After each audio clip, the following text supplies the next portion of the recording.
ছবি দেখতে পাচ্ছেন? আর্থ্রাইটিস এটা একটা রোগ। তোমাদের কি পড়ানো হলো? ঋতুর ভালো খাওয়া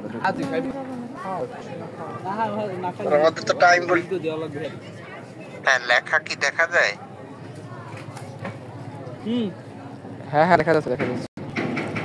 আচ্ছা, আজকের ক্লাস আমরা শুরু করতেছি। আগের দিন আপনাদের প্রথম ক্লাসে আমরা বোনস জয়েন্ট নিয়ে কথা বলছিলাম। বোনস জয়েন্টের অ্যানাটমি, ফিজিওলজি এগুলো নিয়ে কথা বলছিলাম। কয়টা বোনস আছে, কি কি জয়েন্ট আছে। আজকে আমরা ডিজিজ পড়াবো, মানে রোগ পড়াবো। প্রথমে আমরা রোগের ভিতর শুরু করতেছি আজকে আর্থ্রাইটিস দিয়ে। আর্থ্রাইটিস নিয়ে একটু কথা বলছিলাম গতদিন। জয়েন্টের যদি ইনফেকশন বা ইনফ্লামেশন হয় তাকে আমরা আর্থ্রাইটিস বলি। নর্মাল জয়েন্ট থেকে যদি জয়েন্টে কোনো ইনফেকশন অথবা ইনফ্লামেশন আর ইনফেকশন কথাটা একই ঠিক আছে, এক ধরনেরই দুইটা জিনিসই।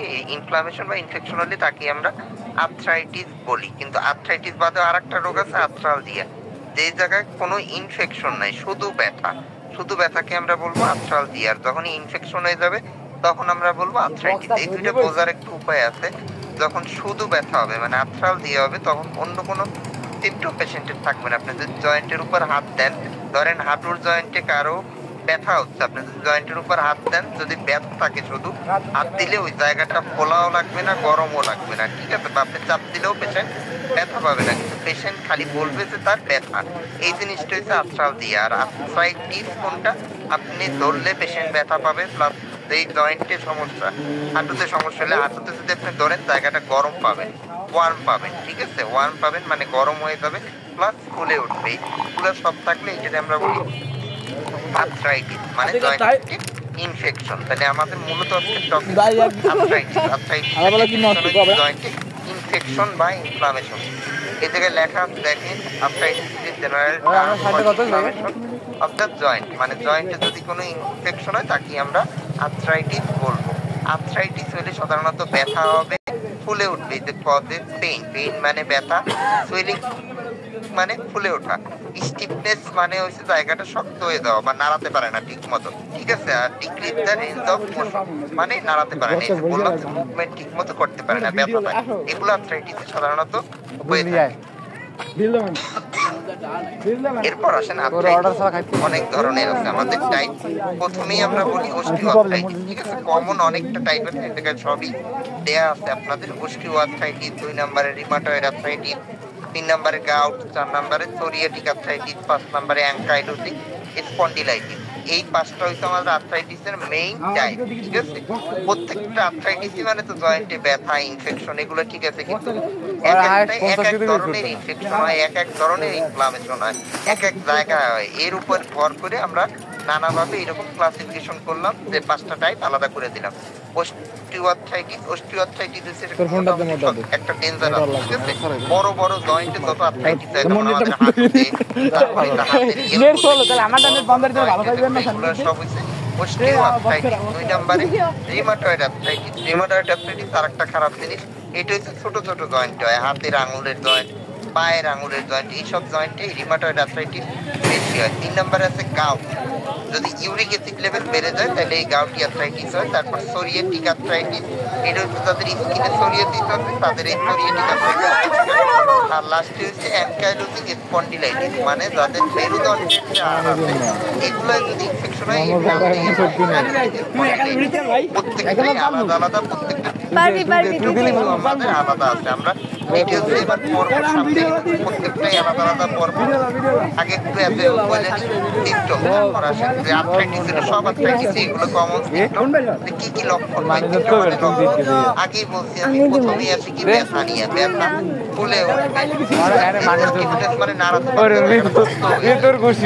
মর্নিং স্টিফনেসটা কমন আমাদের অস্টিওআর্থ্রাইটিসের ক্ষেত্রে, তাই জায়গায় লেখা আছে মর্নিং মানে স্টিফনেস মানে শক্ত হয়ে যাওয়া, জায়গাটা জয়েন্টটা একদম শক্ত হয়ে যায়, নাড়াতে পারে না ঠিক মতো, ঠিক আছে। তাহলে জয়েন্ট পেইন মানে ব্যথা, সুয়েলিং মানে ফুলে ওঠা, স্টিফনেস, তারপর রেডনেস এন্ড ওয়ার্ম, রেডনেস মানে লাল হয়ে যাওয়া, ওয়ার্ম মানে জায়গাটা গরম, যেই জায়গায় সমস্যা ওই জায়গাটা অন্য জায়গার তুলনায় গরম।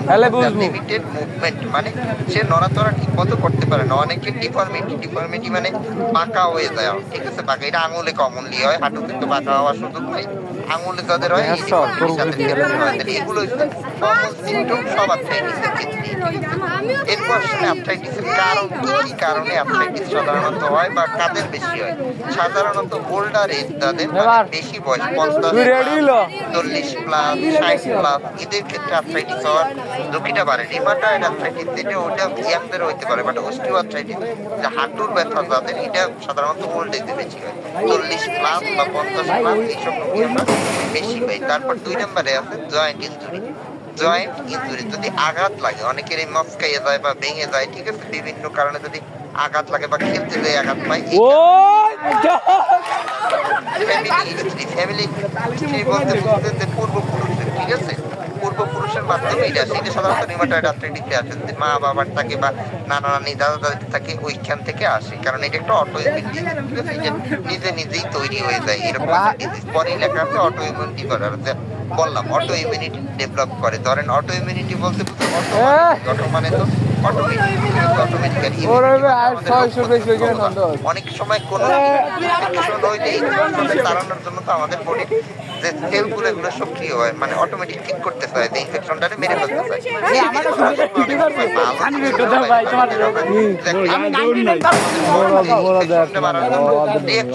আমাদের বডি রিঅ্যাকশনের পাশাপাশি একটা ভালো রিঅ্যাকশন তৈরি হয়ে গেছে, এটারই বলা হয় অটো ইমিউনিটি।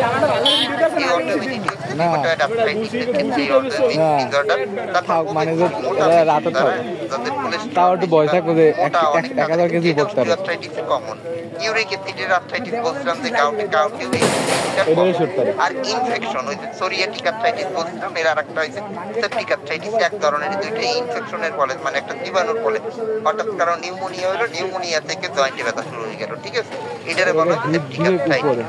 তারপর এগুলো আমরা কিভাবে ডায়াগনোসিস করি? সাধারণত আমরা দেখি কোন জায়গায় হয়, এর উপর ভর করে আমরা ডায়াগনোসিস করি। ব্লাড টেস্ট করতে দিই, ব্লাড করতে দিই, আমরা সিবিসি করতে দিই, আরএ ফ্যাক্টর টেস্ট করতে দিই, এসআর দিই, সিআরপি দিই, ইউরিক অ্যাসিড দিই, তারপর আমরা এক্সরে করতে দিই, এমআরআই করতে দিই, অনেক সময় সিটি স্ক্যানও করতে দিই, জয়েন্ট এর মাধ্যমে আমরা হইছে কনফার্ম করে আসলে হইছে কোন আর্থ্রাইটিস বা অন্য কোনো রোগ কিনা, ঠিক আছে। এরপর আসে ট্রিটমেন্ট। এই জায়গায় লেখা আছে অনেক কিছু, এই জায়গায় আমাদের প্রথমেই আমরা কিছু উপদেশ দিই, ঠিক আছে, লাইফ স্টাইল মডিফিকেশন বলা হয় উপদেশ। যারা মোটা পেশেন্ট, আমি বলছিলাম ওবেসিটিতে অস্টিওআর্থ্রাইটিস বেশি হয়, এই মোটা পেশেন্টদের ক্ষেত্রে আমরা বলি ওয়েট লস, ডায়েট কন্ট্রোল করতে, তারপর তাদের এক্সারসাইজ, আমরা ফিজিক্যাল অ্যাক্টিভিটি বাড়াতে বলি, নিয়মিত হাঁটতে বলি, যারা মোটা পেশেন্ট। তারপর অনেক সময় joint protection technique, joint protection পায়ে দেখবেন একটা ব্যান্ডের মতো ব্যথা, এগুলো আর কি যারা স্পোর্টস করে তাদের ক্ষেত্রে জয়েন্ট প্রোটেকশন টেকনিক আমরা অ্যাপ্লাই করতে বলি। প্লাস খাদ্যাভ্যাস, যে গাউট হয়, ইউরিক অ্যাসিডের কথা বলছিলাম, এদের ক্ষেত্রে খাদ্যাভ্যাস ইম্পর্টেন্ট, এদের আমরা প্রোটিন খাওয়াটা কারণ ইউরিক অ্যাসিড বাড়ে, প্রোটিন বেশি খেলে ইউরিক অ্যাসিড বাড়ে, তাদের ক্ষেত্রে আমরা এই ইউরিক অ্যাসিড তাদের বেশি বা বাড়তি থেকে গাউট হয়, তাদের ক্ষেত্রে আমরা এই প্রোটিনটা রেস্ট্রিকশন করি, যে খাওয়া দাওয়া প্রোটিন জাতীয় খাবারটা কমাতে হবে। এরকম আমরা কিছু লাইফস্টাইল মডিফিকেশন করি। এছাড়া ওষুধ তো আমাদের আছে, পেইন কিলার দিতে পারি, পেইন কিলার বিভিন্ন এইসব টেকনিক আমরা ওষুধ নিয়ে একটু পরে কথা বলতেছি আমি আলাদা, তখন আর সার্জারি করতে পারি লাস্ট অপশন, ঠিক আছে, লাস্ট অপশন হচ্ছে সার্জারি। এবার আসেন অস্টিওআর্থ্রাইটিস। এবার আমরা আলাদা আলাদা প্রত্যেকটা আর্থ্রাইটিস করবো। প্রথমে আমরা অস্টিওআর্থ্রাইটিস, আজকে আমরা অস্টিওআর্থ্রাইটিস সবথেকে কম, এই দুইটা সম্পর্কে আপনাদের পড়াবো। প্রথমে আসেন অস্টিওআর্থ্রাইটিসের ক্ষেত্রে অস্টিওআর্থ্রাইটিস কি জিনিস? অস্টিওআর্থ্রাইটিস এক নাম্বার কথা মনে রাখতে হবে, অস্টিওআর্থ্রাইটিস সবসময় বড় জয়েন্ট হয়। বড় জয়েন্ট বলতে হাঁটুতে সব থেকে কমন। যদি 100% হয়, 100% 90% কি হবে? হাঁটুতে। আর এছাড়া হাতের কোনইতে হইতে পারে, হাতের কোনইতে হইতে পারে, অ্যাঙ্কেলে হইতে পারে, গোড়ালিতে হইতে পারে, এরকম বড় বড় জয়েন্ট হয়। হাঁটুতে যেগুলো আর্থ্রাইটিস হয় সবগুলোই বলতে গেলে অস্টিওআর্থ্রাইটিস এর 90%, ঠিক আছে। এই বড় বড় জয়েন্টে সাধারণত অস্টিওআর্থ্রাইটিস হয়। আর অস্টিওআর্থ্রাইটিস কাদের বেশি হয়? আগে বলছি ওল্ড এজে, ঠিক আছে, 40, 50, 60 এই বছর এই সময়, কারণ এই সময় কি ডিজেনারেশন হয় আমাদের জয়েন্ট, আমাদের বয়স যত বাড়ে জয়েন্ট আস্তে আস্তে ক্ষয় হয়, ঠিক আছে, ক্ষয় হয়। এই ক্ষয়েরই বলা হয় ডিজেনারেটিভ। এটাকে লেখা আছে দেখেন osteoarthritis degenerative joint disease. Degenerative বলতে যে ক্ষয় হয়, হাঁটুর যে কার্টিলেজ আছে, আমাদের জয়েন্টের যে কার্টিলেজ আছে, সেই কার্টিলেজ গুলো ক্ষয় হইতে হইতে এই অস্টিওআর্থ্রাইটিসটা ডেভেলপ করে। কারণ নরমালি কি হয়, সবসময় আমাদের মুভমেন্ট হয়, ফ্রিকশন হয়, যত দিন যাবে তত আস্তে আস্তে এটা বহুর অবস্থায় চলে যায়। ঠিক আছে, তাহলে এইটা হচ্ছে এই ডিজেনারেটিভ জয়েন্ট ডিজিজ, মানে যত বয়স বাড়বে তত অস্টিওআর্থ্রাইটিস হওয়ার সম্ভাবনা বাড়বে। এতেই ব্রেকডাউন অফ আর্টিকুলার কার্টিলেজ, যেটা বললাম আমি আপনাদের, কার্টিলেজ মানে তরুণাস্থি। ঠিক আছে, তরুণাস্থির ক্ষয় হয়, রিমডেলিং অফ বোন যখনই ক্ষয় হওয়া শুরু করে তখনই বোনের রিমডেলিং, রিমডেলিং বলতে এক এক দিকে গ্রোথ হওয়া শুরু করে, প্লাস ইনফ্লামেশন মানে ইনফেকশন, যেটা আমি প্রথম থেকে বলতেছি, ইনফেকশন হয়। ঠিক আছে, এটাই হচ্ছে অস্টিওআর্থ্রাইটিস। তাহলে অস্টিওআর্থ্রাইটিস যদি কারো হয়, এটা আপনি বুঝবেন কিভাবে? প্রথমে খেয়াল রাখতে হবে বড় বড় জয়েন্ট। ঠিক আছে, বড় বড় জয়েন্ট বেশিরভাগ কেসে হাঁটুতে পাই আমরা। ঠিক আছে, হাঁটুতে পাই, এই হাঁটুতে প্লাস আর অন্য বড় বড় জয়েন্ট প্লাস বয়স বেশি, এটা দেখলে আমরা মোটামুটি ধারণা করি যে এইটা অস্টিওআর্থ্রাইটিস হওয়ার সম্ভাবনা বেশি। এবার আসলে অস্টিওআর্থ্রাইটিসের রিস্ক ফ্যাক্টর কাদের বেশি হয় আমি একবার অলরেডি বলছি। দেখেন, এইদের কথা লেখা আছে বয়স, যদি 50-এর বেশি বয়স হয় বা 40-এর বেশি বয়স হয় বা 60-এর বেশি, তাদের ক্ষেত্রে এটা হওয়ার সম্ভাবনা বেশি। প্লাস ফ্যামিলি হিস্ট্রিতে যদি আমরা ওবেসিটি পাই, মানে মোটা পেশেন্ট, ঠিক আছে, মোটা পেশেন্ট আগে বলছি, যারা মোটা ওজন বেশি, তাদের ক্ষেত্রে হওয়ার সম্ভাবনা বেশি। ফিমেল সেক্স মানে মহিলাদের হওয়ার সম্ভাবনা বেশি পুরুষদের তুলনায় মহিলাদের বেশি হয়। মেকানিক্যাল পরিশ্রম করার পরে বেশি হাঁটা বা বেশি ওয়ার্ক করা লাগে, যেমন যারা তাদের প্রচুর পরিমাণে ওয়ার্ক করা লাগে, এরকম যারা কাজ করে তাদের ক্ষেত্রে বেশি হওয়ার সম্ভাবনা থাকে। এইগুলো এই ফ্যাক্টর, এই ফ্যাক্টর থাকলে এই কারণে বেশি হয়। ঠিক আছে, তার অস্টিওআর্থ্রাইটিস বেশি হয়। তারপর আসলে কোন কোন জয়েন্ট কমনলি অ্যাফেক্টেড হয় আমি আগেই বলছি, সব থেকে কমন হাঁটুতে 90%। হাঁটু মানে নি জয়েন্ট আর কি। ঠিক আছে, নি জয়েন্ট। এছাড়া হিপ জয়েন্ট মানে কোমরের জয়েন্টে হইতে পারে, পায়ের যে কোড়ালি হাতে হইতে পারে, হেলবোতে হইতে পারে, স্পাইনে হইতে পারে। এগুলো একটু আর কমন, সবথেকে কমন সবথেকে কমন হাঁটুতে সবথেকে বেশি হয়। মানে 10 মিনিট কি আমরা সিম্পটম পাই? এক নম্বরে জয়েন্ট পেইন, পেশেন্ট হাঁটুতে হয় বলবে হাঁটু ব্যথা করতেছে, হাঁটু ব্যথা করতেছে, ব্যথা বাড়বে, যদি কাজ বাড়ে তাহলে ব্যথা বাড়বে, মানে হাঁটা যদি শুরু করে একটু ব্যথাটা বাড়বে, যখন হচ্ছে রেস্ট নেবে তখন ব্যথাটা কমে যাবে। ঠিক আছে, এইটা হচ্ছে এক number symptom. 2 number morning stiffness থাকে। মর্নিং স্টিফনেস মানে সকালে ঘুম থেকে ওঠার পরে সে জয়েন্ট আর নাড়াতে পারে না, একদম শক্ত হয়ে যায়, তারপর যত টাইম নেবে আস্তে আস্তে তার জয়েন্ট সে নাড়াতে পারবে, এটাকে বলে মর্নিং স্টিফনেস। তারপর আসে ক্রিপিটাস হচ্ছে জয়েন্টের ভিতরে একটা শব্দ হয়, আপনি যদি জয়েন্টের কান পেতে শোনেন হাঁটুতে, তাহলে দেখুন একটা পাতার মরমর মরমর যেমন সাউন্ড হয়, এরকম একটা সাউন্ড কন্টিনিউয়াসলি হচ্ছে, এই সাউন্ডটাই বলা হয় ক্রিপিটাস বা ক্রিপিটেশন। তারপর সুয়েলিং, সুয়েলিং মানে ফুলে ওঠা, সাধারণত ফুলেতে ব্লাড লাইন গরম থাকে, ঠিক আছে, অনেক সময় লাল থাকে, গরম থাকে, আর লিমিটেড রেঞ্জ অফ মোশন মানে সে ঠিকমতো মুভমেন্ট করতে পারে না, সে ঠিকমতো পা নাড়াতে পারে না, এটা বলা হচ্ছে লিমিটেড রেঞ্জ অফ মোশন। আর অনেক সময় ডিফর্মিটি ডেভেলপ করে, ডিফর্মিটি মানে পা বেঁকে যাওয়া। ঠিক আছে, এটা হচ্ছে অনেক পরের কথা, প্রায় 10-15 বছর ভোগার পর সাধারণত এটা হইতে পারে, যদি ট্রিটমেন্ট সে ঠিকমতো না করে তাহলে জয়েন্ট ডিফর্মিটির মাধ্যমে পা বেঁকে যায়। ঠিক আছে, এবার আসলে ইনভেস্টিগেশন আমরা কি কি পরীক্ষা করবো? আমাদের 1 নাম্বার পরীক্ষা এক্স-রে ক্ষেত্রে, যদি হাঁটুতে হয় হাঁটুর এক্স-রে, যদি গোড়ালিতে হয় গোড়ালির এক্স-রে, যদি কোনোইতে হয় হাতে তাহলে ওইটার এক্স-রে, যেই জয়েন্টটা হবে তার এক্স-রে। ঠিক আছে, তার এক্স-রে করবো। এক্স-রে করলে আমরা এই সব ফাইন্ডিং পাই, জয়েন্ট বোন স্পার মানে হালকা হালকা ছোট ছোট ছিদ্রের মতো ওইটার বোন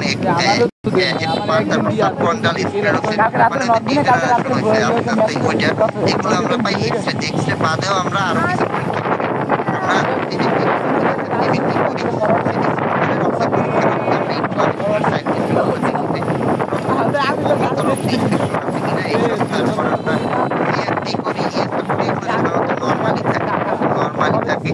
এছাড়া আমরা আলাদা আরো কয়েকটা টেস্ট করি, ইউরিক অ্যাসিড টেস্ট করি, কারণ এটা যে সত্যি অস্টিওআর্থ্রাইটিস না গাউট, এটা কনফার্ম করার জন্য অনেক সময় হাঁটুতে গাউটও হয়, ওই যে বললাম ইউরিক অ্যাসিডের কারণে গাউট হয়, তাই জন্য আমরা একটা ইউরিক অ্যাসিডের টেস্ট করি। ইউরিক অ্যাসিডটা লেখা নাই, এটাকে আপনারা নোট করে নিয়ে, ঠিক আছে, ইউরিক অ্যাসিডের টেস্ট করি আমরা অনেক সময়। আর এর পাশাপাশি সাইনোভিয়াল ফ্লুইড অ্যানালাইসিস মানে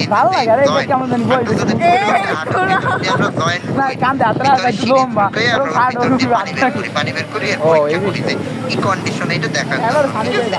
এটারে বলা হয় সাইনোভিয়াম ফ্লুইড অ্যাসপিরেশন। আর এ বাদেও আমরা সিটি স্ক্যান করতে পারি, সিটি স্ক্যান, এমআরআই এগুলো আমরা করতে পারি, ঠিক আছে? যদি এক্সরেতে ভালো ফাইন্ডিং না বোঝে সেক্ষেত্রে আমরা এমআরআই করি, সিটি স্ক্যান করি। তাহলে এইসব জিনিসগুলো আমাদের সাধারণত করতে হয় অস্টিওআর্থ্রাইটিসের ক্ষেত্রে। এবার আসুন অস্টিওআর্থ্রাইটিসের ট্রিটমেন্টের ক্ষেত্রে প্রথমেই আমাদের কিছু উপদেশ দিতে হবে, যে আগে আমরা বলছি সেই উপদেশগুলো এই জায়গায় দিতে হবে। যদি ওয়েট বেশি হয় চেষ্টা করতে হবে, ডায়েট কন্ট্রোল করতে হবে, ব্যথা বাড়াই কিন্তু তা আমরা মিনিমাম একটা টাইম হাঁটার জন্য বেশি করি, ঠিক আছে? ফিজিওথেরাপির জন্য অনেক সময় আমরা বলি ফিজিওথেরাপি নিতে বলি, তারা হাঁটতে পারে না, তারা ফিজিওথেরাপি নেবে। এই ক্ষেত্রে জয়েন্টগুলো সচল হয়, আমরা, ঠিক আছে? সাঁতার কাটতে অকুপেশনাল থেরাপি বলতে জব করে এই বিষয়ে আমরা একটা তার একটা কাউন্সেলিং করা হয়, যেমন রিক্সাগুলো চালাইতে আমরা নিষেধ করি। সাধারণত এই বিষয়ে একটা থেরাপি দেওয়া হয়, এটাকে বলা হয়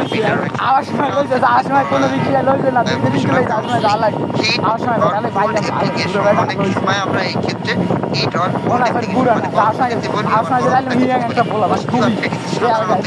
অ্যাপ্লাই করি না, ঠিক আছে? অ্যাপ্লাই করি না। আর মাঝে মধ্যে আমরা ডিভাইস দিতে ব্রেসের কথা বললাম যে ফুটবলাররা গোড়ালিতে পেঁচাই রাখে, এরকম আমরা, ঠিক আছে? এরকম আমরা অনেক সময় অ্যাডভাইস করি। এগুলো হচ্ছে সব জাস্ট উপদেশ, এগুলো কিন্তু কোনো ট্রিটমেন্ট না, এগুলো হচ্ছে উপদেশ। এবার আসেন কিভাবে করবেন। একটু ডিফিকাল্ট। সাধারণ যে ব্যথার ওষুধ, এই জায়গায় দেখবেন অনেক ব্যথার ওষুধের কথা লেখা আছে, এইগুলো দিলে অস্টিওআর্থ্রাইটিস খুব একটা লাভ সাধারণত হয় না। তাও আমরা প্রথম দিকে তো কম পাওয়ারের ওষুধ দেখি, তোরে কইছি তাড়াতাড়ি ল না মিস বক্স খাইছে না তাল তো লিছে তাল তো লিছে না তাল তো লিগে সময় কম লাগবে দরকার গেলে পুরো আমি উঠেছি তাল লিগে গেলে সময় কম লাগবে। এরপর যদি তাতে না কম আমরা একটু তোরা বিএম করে ঘুরতি এটা ঘুরে ঘুরে আইতে চলি না কিসবা কিসবা না পুরো নিছে কোন গেলে বাইরে গানি কোন বা খেয়াল রাখতে হবে, কিন্তু ডোজ খেয়াল রাখতে হবে, তিনটার বেশি দেওয়া যাবে না। ব্যথা কম থাকলে আপনি ডোজ কমাই দেন, একটা দেন দুটো দেন, অনেক সময় আমরা হাঁটতে নেপ্রোক্সেনের মলম বা অয়েন্টমেন্ট পাওয়া যায়, ঠিক আছে? অয়েন্টমেন্ট পাওয়া যায়, সেই অয়েন্টমেন্ট দোকানে তো খাবে, পাশাপাশি লোকাল এসে মাখবে জায়গায় 2বার বা 3বার, ঠিক আছে? অনেক সময় আমরা বলি তেল দিই, বলি তেল আছে একটা নেপ্রোক্সেনের মতো ডাইক্লোফেনাকের তেল পাওয়া যায়, যেটা বলা হয় বলিজেন, ঠিক আছে? লোকাল অয়েন্টমেন্ট পাওয়া যায়, ঠিক আছে? অয়েন্টমেন্টটা করে পাওয়া যায়, এটা দিতে বলি। এরপরও যদি না কমে তাইলে আমাদের পাওয়ার বাড়াইতে হবে ওষুধের, ঠিক আছে? ওষুধের পাওয়ার বাড়াইতে হবে। সেই ক্ষেত্রে আমরা চলে যাই এই ক্ষেত্রে আর্থোসিন জাতীয় ওষুধে, ঠিক আছে? আর্থোসিন টিএস, আর্থোসিন ই জাতীয় ওষুধ, গ্লুকোসামিনের কম্বিনেশন আর কি, ঠিক আছে? গ্লুকোসামিনের কম্বিনেশনে চলে যায়। আর্থোসিন টিএস দিই, আর্থোসিন দিলে অনেকগুলো ট্যাবলেট খাওয়াই যায়, আর্থোসিনের পাওয়ার একটু কম, এই জন্য আমরা আর্থোসিন টিএস সকালে একটা রাতে পাশাপাশি গ্যাসের ওষুধ দিতে হবে, একটা গ্যাসের ওষুধ দিলে 2টা সকালে একটা রাতে।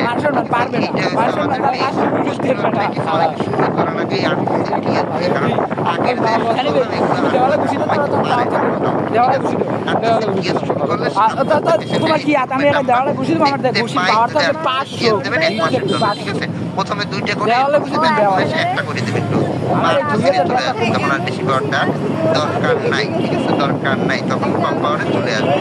তারপরও যদি না কমে সেই ক্ষেত্রে আমরা কি করি, সেই ক্ষেত্রে আমরা স্টেরয়েডে চলে যাই, সেই ক্ষেত্রে আমরা প্রেডিসোলন দিই, কোয়ার্টার 1 বেলা 2 বেলা 3 বেলা পেশেন্টের কন্ডিশন অনুযায়ী কয় বেলা হবে এটা আমরা ডিসাইড করি। প্রথম দিকে আমরা 1 বেলা কেমন অবস্থা দেখার জন্য কোয়ার্টারের অনেক এমজিতে পাওয়া যায়, 2 এমজি 5 এমজি 10 এমজি, ঠিক আছে? আমরা সাধারণত 5 দিই, 5 দিই পেশেন্টের ইমপ্রুভমেন্ট খেয়াল করি, যদি না করে ডোজ বাড়াই কোয়ার্টার এই ক্ষেত্রে দেওয়া হবে। কোয়ার্টারেও কাজ বাড়ালে এরপরে আমাদের ইনজেক্টেবল স্টেরয়েড, অনেকের দেখবেন হাঁটুতে আমরা ডাইরেক্ট ইনজেকশন দিই স্টেরয়েড, ঠিক আছে? এগুলো দিতে পারি, সেক্ষেত্রে মিথেল জাতীয় ওষুধ দিই। অনেক সময় আমরা আইভি স্টেরয়েড আর রাতেও যদি কাজ না হয় তাহলে হাইলোরোনিক অ্যাসিড আমরা ইনজেকশন দিই, এটা আরো আপডেট ট্রিটমেন্ট আমাদের, সেটা আর এতেও কাজ না হলে অপারেশনের দিকে চলে যেতে হবে, ঠিক আছে? অপারেশন আর্থোপ্লাস্টি হয়, আর্থোটমি হয়, অস্টিওটমি হয়, এই অপারেশন ট্রিটমেন্টটা এইরকম সিরিয়ালি আসবে, করতেছি একটা ওভারডোজ আমরা করে নিই সাধারণত সিরিয়ালি যাই। আর এ বাদে আরো কিছু ডিএমআরডি গ্রুপের ওষুধ আছে, ওগুলো আমরা অস্টিওআর্থ্রাইটিস ইউজ করি না সাধারণত, এগুলো অস্টিওআর্থ্রাইটিসের মূল ট্রিটমেন্ট হচ্ছে এইটাই সিরিয়ালি। প্রথমে আমরা একদম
পায়ের আঙুল, হাতের আঙুল সব থেকে কমন আর কি, ঠিক আছে?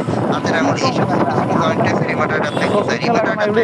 তখন মানে ডায়াগনস্টিক ক্রাইটেরিয়া এগুলো পাইলেই আমরা মনে করি রিউমাটয়েড আর্থ্রাইটিসের মধ্যে পড়ে। প্রথমেই দেখেন এটার ডায়াগনস্টিক ক্রাইটেরিয়া আরেকটা নাম হচ্ছে ক্রাইটেরিয়া আমেরিকান রিউমাটিসিজম অ্যাসোসিয়েশন দিয়ে এটা ঠিক করা থাকে আর কি।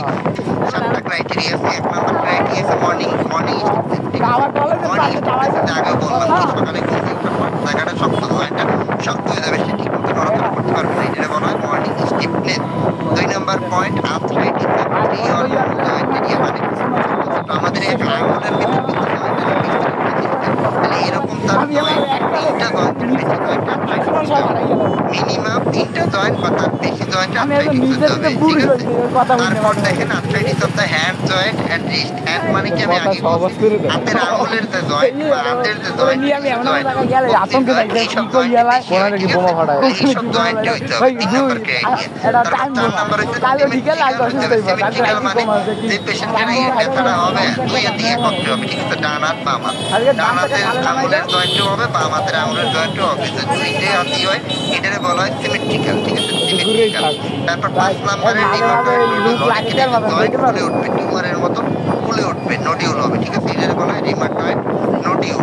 তারপর 6 নম্বরে টেস্ট করতে দিলে পজিটিভ আর ফ্যাক্টর, আর ফ্যাক্টর একটা টেস্টের নাম আর কি, ঠিক আছে? টেস্টের নাম আর ফ্যাক্টর, টেস্টটা করতে দিলে পজিটিভ আসবে। আর লাস্টে যেটা 7 নাম্বার টিপিক্যাল রেডিওলজিক্যাল টেস্ট, মানে এক্সরে করতে দিলে আমরা টেস্ট পাই, নরমাল থাকে না, এটারে বলা হচ্ছে রেডিওলজিক্যাল টেস্ট। তাহলে এই 7টা পয়েন্ট দিয়ে আমরা সাধারণত রিউমাটয়েড আর্থ্রাইটিস আমরা ডায়াগনোসিস করি। 7টা তো আপনি প্রথমে পজিটিভ পাবেন না, আপনার সিম্পটম শুনতে হবে, পেশেন্ট বলবে ব্যথা করতেছে, ফুলে উঠছে, নাড়াতে পারতেছে না, জায়গাটা গরম হয়ে গেছে। এরপর আপনার জায়গা দেখতে হবে, কোন জায়গা হাতে কিনা, হাতে হলে দুই হাতে হাতে কিনা দেখতে হবে, কোন কোন জয়েন্ট এইভাবে পাইলে আমরা সাধারণত করতে পারবো। এর আগে আমরা টেস্ট করতে পারবো না, ঠিক আছে? এইগুলো দেখলে এরপর টেস্ট করতে মানে টেস্ট করার পর আমরা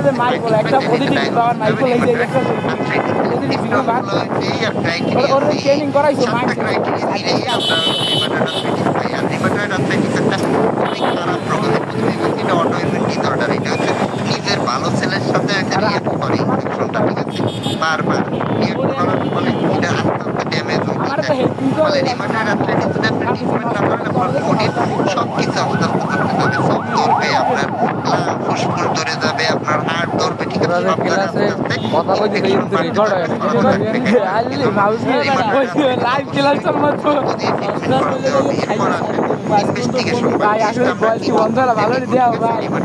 আর্থ্রাইটিস মনে হলে প্রথমে আমরা দিব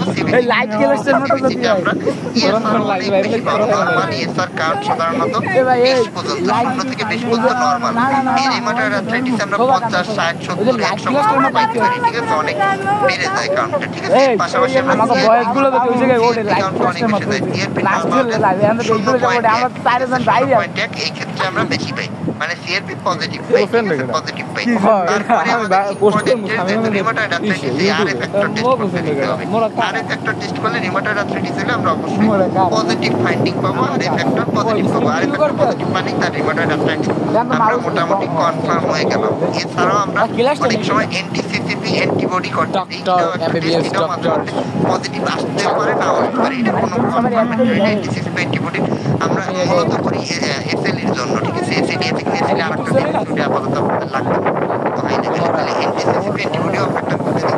আর হচ্ছে এক্সরে করতে দেবো, যেই জায়গায় সমস্যা হাতে হইলে হাতে, পায়ে হইলে পায়ে, বক্সিতে হইলে বক্সিতে, ঠিক আছে? যেই জায়গায় সমস্যা ওই জায়গায় আমরা একটা এক্সরে করতে দিব। আর যদি পেশেন্টের বুকে ব্যথার কমপ্লেন করে এইসব ব্যথার সাথে সাথে, তাহলে অবশ্যই একটা বুকের এক্সরেও করবো, ঠিক আছে? বুকের এক্সরে করবো, কারণ বুকের এক্সরে করবো বুকে মানে ফুসফুসে আর হার্টে কিন্তু আপনার এই ইনফেকশন ছড়ানোর ভয় আছে, এই জন্য আমরা একটা বুকের এক্সরে করবো। যদি পেশেন্ট বলে তার বুকে ব্যথা নাই, করার দরকার নেই। আর পাশাপাশি একটা ইউরিনের টেস্ট করবো, ঠিক আছে? ইউরিন আর ইউরিনারিতে আমরা সাধারণত প্রোটিন ইউরিয়া পাই, প্রোটিন বেশি বেশি চলে যায়, ঠিক আছে? তাহলে ইউরিনের টেস্ট করবো। এইগুলো আমরা করলে আরো রিউমাটয়েড আর্থ্রাইটিস এটা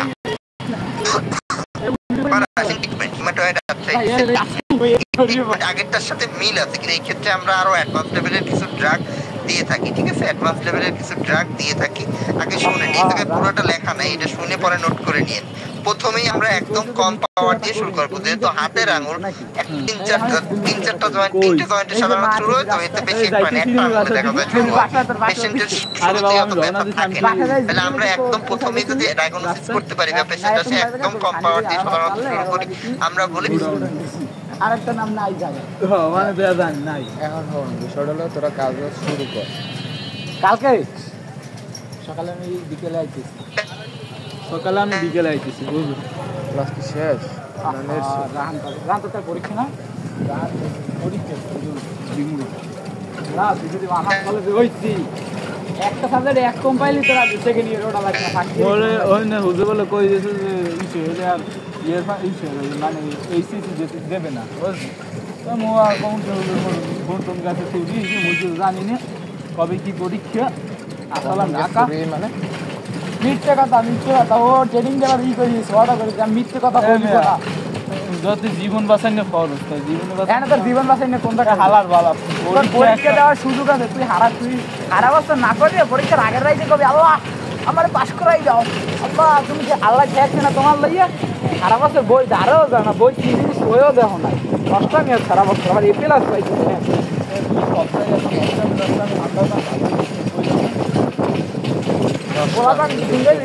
ভাই সারা বছর মাইয়ে বাজে, আমি একটা মাইয়ে কথা ও 1 পয়েন্টও পাইনি। আর হালা হালা তুই সারা বছর দেখছিস কি হয়, সারা বছর গোট খাইছিল ওই ধরো না 1 পয়েন্ট পাবি কি আমি 20 মিনিট পাইনি ও মার মাত্র